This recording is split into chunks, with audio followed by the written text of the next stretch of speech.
Si vous êtes curieux de savoir pourquoi je suis convaincu que c'était juste un show, restez jusqu'à la fin.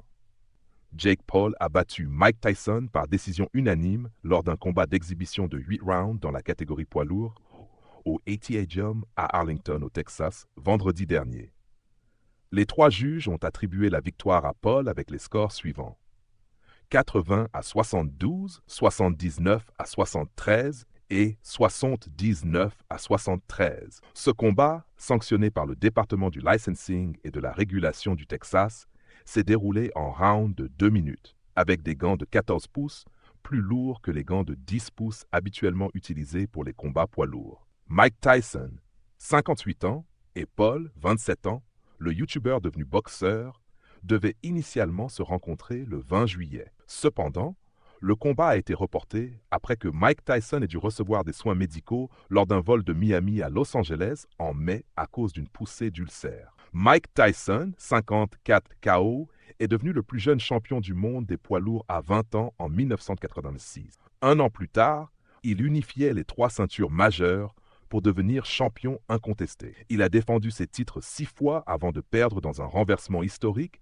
contre James Buster Douglas par KO au 10e round en février 1990. Paul, 11-1, 7 KO, a commencé sa carrière de boxeur en 2020 avec 6 victoires consécutives, combattant principalement contre d'anciens combattants de MMA. La seule défaite de Paul a eu lieu contre Tommy Fury en février 2023, mais il a remporté 5 combats consécutifs, dont la décision contre Mike Tyson depuis.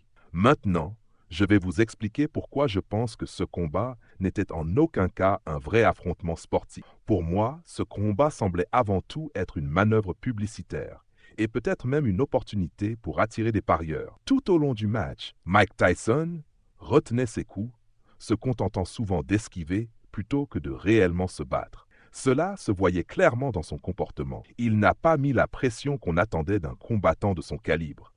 À chaque round, il semblait ne pas être totalement engagé, ce qui donnait l'impression qu'il ne voulait pas se battre à fond. Ce combat ressemblait donc davantage à une mise en scène, un show soigneusement orchestré pour attirer l'attention et générer des revenus, plutôt qu'un véritable affrontement de boxe. À mes yeux, c'était avant tout un spectacle destiné à capitaliser sur la hype et à attirer l'attention des médias et des paris.